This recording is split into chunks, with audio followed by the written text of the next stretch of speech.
Hi all, I have another fascinating odds game of Paul Morphy where he gave odds of rook and knight. So he used to do this for non-master players, play them at odds or symbols. So here, his opponent was, funny enough, called Theodor Knight. This was played in New Orleans, United States, 1856. E4, and we have E5, a king's gambit, kind of, without the rook and knight. Knight F3 here, so the gambit was accepted. Knight F3, G5, Bishop C4, Queen E7, D4, maybe tempting black to take here. In the circumstances, this is okay as well for black.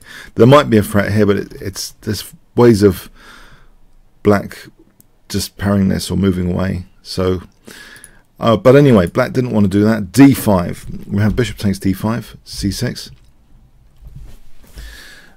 Now here, Paul Morphy decides to try and expose the black king. He plays actually bishop takes F7. And now the interesting thing is about this, the black king is basically forced to move. Even though white has got a rook and knight odds, is actually literally forcing the black king to move, because after queen takes F7 there is the move knight E5. So basically kicking the queen out of this diagonal means there's going to be a check landed on H5, forcing the king to move. So this is quite a major achievement in its own right, forcing the king to move, basically, unless black wants to lose the queen. So queen F6, the king is forced to move. And now a very, very logical move, trying to energize the pieces. It's this pawn chain which is getting in the way of both the F file and this diagonal, and that could lead to this diagonal. So these pawns are in the way, so H4 trying to undermine them. G takes. Now here, after castling, all of white's pieces are pretty active, and look at black's pieces. That's difference in quality. They're all ready for the attack, ready to use the F file, this diagonal, that diagonal. We have bishop H6, but now this bishop cleverly finds another diagonal here. White's play, what would you play? With rook and knight odds in this position, if you really want to try and win this against all odds. Alright, so 5 seconds.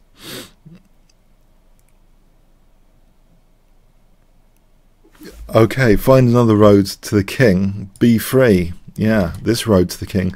And there's a bit of a crossfire. You see that there's a complementary use of resources here. The queen's on the light squares, bishop's on the dark squares, and the knight's covering a couple of squares there as well.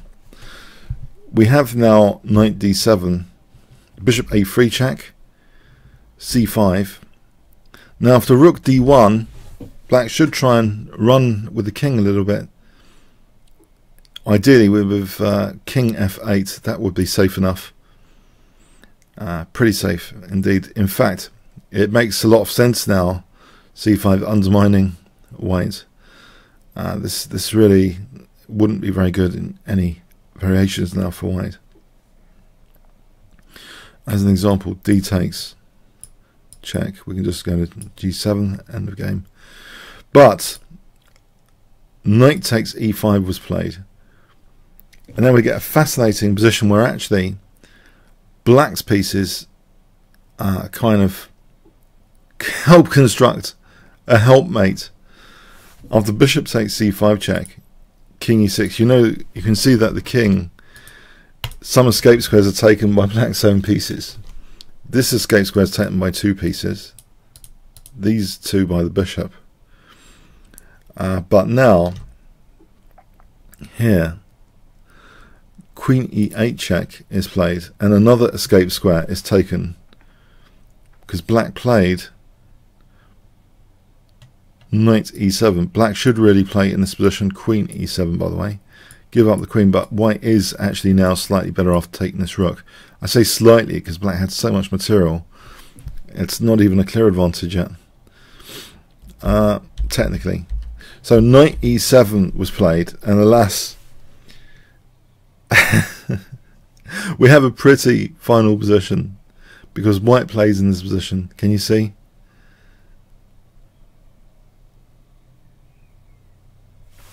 Okay, d5 checkmate.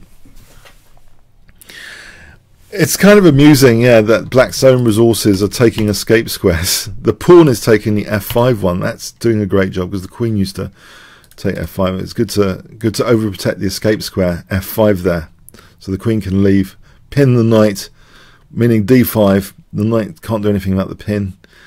No escape square there.